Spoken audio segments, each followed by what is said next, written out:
Bertemu kembali. Penduduk Kampung Tambisan, Lahad Datu sambut baik pengumuman penyerahan semula hak milik tanah adat. Itu antara fokus dari Sabah hari ini.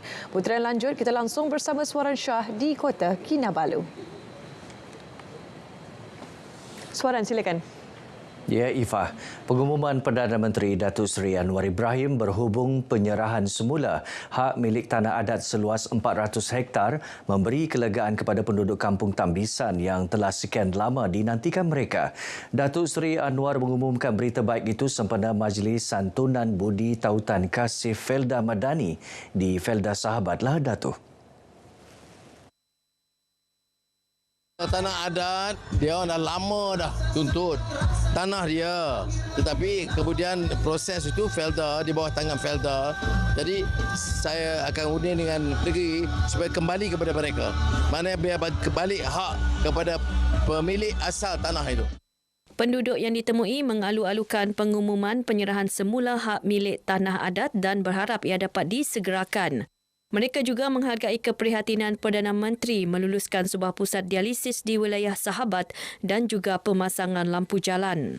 Berkenaan tanah-tanah adat, ya, di mana sudah lama juga pada masyarakat yang menduduki tanah adat itu agar dapat dikembalikan kepada mereka pada hari ini, di mana dikembalikan kepada masyarakat.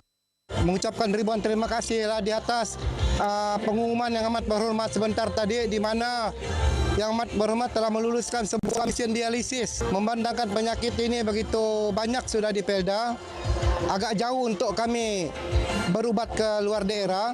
Saya ingin rasa berbesar hati dan bersyukurlah kepada Yang Berhormat Perdana Menteri Datuk Seri Anwar Ibrahim kerana suara peneroka wilayah Sahabat ni telah dipersetujui oleh beliau, yang mana daripada segi elektrik, daripada segi kesihatan, khususnya hemodialisis, membangunkan kelapa sawit, macam kesihatan, macam jalanan.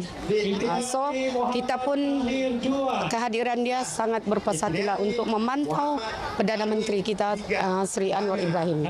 Saya merasa macam terujalah dan saya merasa gembiralah kerana pengumuman yang diumumkan oleh kita punya PM kita tadi itu, kita merasa kemudahan-kemudahan yang dia sarankan tu, yang dia sediakan tu memang untuk semua penduduk, yang untuk kemudahan semua penduduk Felda lah. 5,000 masyarakat Felda hadir dalam program ini, termasuk dari Felda Gugusan Umas dan Felda Kalabakan. Datuk Seri Anwar turut menyampaikan sumbangan kerusi roda daripada Yayasan Felda kepada komuniti Felda Gugusan Umas, wakil komuniti Gugusan Sahabat. Turut disampaikan program Sejati Madani berjumlah RM900,000 kepada 8 ketua peneroka Felda dan ketua komuniti Murut Felda Kalabakan serta penyampaian skuad maya iaitu pasukan pemeriksaan kesihatan Felda.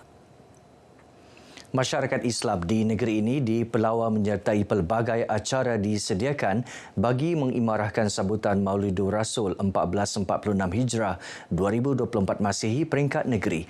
Menteri Sains, Teknologi dan Inovasi Datuk Dr. Muhammad Arifin Muhammad Arif berkata, pelbagai acara telah disusun atur sepanjang sambutan itu bermula 9 September lepas hingga 16 September ini. Datuk Dr. Muhammad Arifin berkata, kemuncak sambutan itu acara perarakan Maulidur Rasul pada 16 September bermula di Jalan Tun Razak menuju ke Pos Besar Kota Kinabalu dan seterusnya ke Pusat Konvensyen Antarabangsa Sabah SICC. Maulidur Rasul akan kita sambut bermula di Kota Kinabalu 16 September pagi dengan perarakan menuju SICC, dan pelancarannya akan disempurnakan oleh Tuan Yang Terutama Yang di-Pertuan Negeri Sabah yang akan menyampaikan amanat. Demikian juga Yang Amat Berhormat Ketua Menteri akan menyampaikan kata sambutan. Datuk Dr. Muhammad Arifin ditemui media selepas menjadi tetamu rancangan Bah Ngamla itu di Sabah FM. Antara acara diadakan sempena sambutan Maulidur Rasul 1446 Hijrah yang bertemakan Al-Falah Pemacu Malaysia Madani, termasuklah program Mahrajan Maulidur Rasul, program renungan sirah dan kuis di Sabah FM dan Forum Anjung At-Taqwa. Turut diadakan program dari masjid ke masjid, majlis tahlil dan doa kesyukuran serta khutbah Jumaat di Masjid Nur Hikmah Bukit Padang.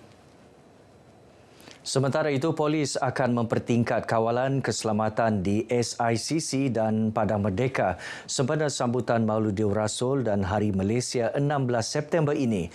Ketua Polis Daerah Kota Kinabalu ACP Kasim Muda berkata 5 pegawai dan 44 anggota ditugaskan bagi memastikan kawalan keselamatan selain penutupan beberapa batang jalan utama di Bandaraya Kota Kinabalu. Bermula daripada bulatan istiadat sehingga ke bulatan bandaraya, bulatan bunga raya kita akan tutup. Dan untuk Hari Malaysia kita akan mula tutup pada pukul 2 petang di bulatan KFC depan bandaran sehingga itu jalan bulatan bunga raya juga. Dan jalan-jalan yang ditutup termasuk jalan tutup kekal ni termasuk jalan istana dan pintu gerbang istana. Jalan di depan Hilton itu bulatan depan KFC sehinggalah ke bulatan bandaraya juga. SCP Kasim juga mengingatkan orang ramai supaya tidak menerbangkan drone pada acara berkenaan selain tidak membawa benda yang boleh dijadikan senjata. Beliau ditemui pemberita selepas ditemu bual dalam slot Bah Ngamla itu #Kita Cerita Kita Kongsi di Sabah FM. Orang ramai terlibat sambutan Maulidur Rasul dan Hari Malaysia dinasihatkan datang lebih awal ke lokasi sambutan dengan berkongsi kenderaan atau menggunakan kenderaan awam serta meletakkan kenderaan di tempat yang dihaskan bagi mengelak sebarang kesesakan lalu lintas. Program Jiwa Komuniti Madani memupuk semangat kebersamaan dan cintakan negara dalam kalangan masyarakat pelbagai kaum di negeri ini. Timbalan yang di-Pertua Pertubuhan Islam seluruh Sabah Usia, Datuk Abdul Hakim Gulam Hasad berkata, masyarakat yang bersatu dan menjiwai semangat patriotisme tidak mudah terhasut dengan propaganda anasir luar. Datuk Abdul Hakim menyatakan demikian dalam program Jiwa Komuniti Madani peringkat Dun Tunku di Homestay Kampung Tanjung Labian. Alhamdulillah, kita juga bersyukur hari ini kemerdekaan negara kita yang kita sambut ke 67 tahun. Sudah pasti sebagai rakyat Malaysia kita seharusnya sama-sama memelihara keamanan, keharmonian di dalam negara kita. Penduduk Kampung Tanjung Labian yang ditemui mengalu-alukan program ini dalam memperkukuh perpaduan kaum. Benda-benda ini akan memberi semangat kepada anak-anak macam kami ini kan sebagai pengerusi untuk menjayakan itu program. Apa yang diamanatkan kepada kami daripada Jabatan Perdana Menteri kepada penerangan dan kami di sini selaku komuniti menjalankan kerja itu. Memang berterusan kami adakan setiap tahun kami akan adakan sambutan dan untuk menanam kecintaan anak-anak kepada kemerdekaan negara dan kecintaan kepada negara Malaysia. Pelbagai aktiviti diadakan sempena program ini termasuklah pertandingan baju merdeka dan rumah semangat merdeka. Dua atlet Paralimpik Sabah, Muhammad Amin Burhanuddin dan Jonathan Wong Kagi menzahirkan rasa bangga dan gembira kerana berjaya mewakili negara beraksi pada Sukan Paralimpik Paris 2024 meskipun gagal menyumbang sebarang pingat. Kedua-dua atlet para itu ketika ditemui pemberita berkata mereka telah memberikan yang terbaik pada kejohanan peringkat dunia itu dan bertekad memperbaiki prestasi pada masa akan datang. Bagi Muhammad Amin yang menyertai acara badminton berkata, penyertaan julung kalinya dalam Sukan Paralimpik sebagai satu sejarah tidak dapat dilupakan dengan pengalaman bersaing jaguh Paralimpik dari seluruh dunia. Perasaan saya pertama kali dapat bertanding di kejohanan Paralimpik peringkat tournament antarabangsa ni rasa gembira lah. Dapat mewakili negeri dan negara. Saya kurang bernasib baik tapi saya akan cuba buat yang terbaik lagi di masa akan datang. Bagi Jonathan yang menyertai lompat jauh kategori T12 berkata, beliau akan terus berlatih dan berharap dapat meningkatkan prestasi untuk bersaing pada kejohanan dunia di India tahun depan. Memang feeling sedih jugalah and sedikit frustrated lah. But this is a game. Memang saya akan continue training and then tengoklah prestasi saya pada tahun depan. Tahun depan ada competition di India World Championship.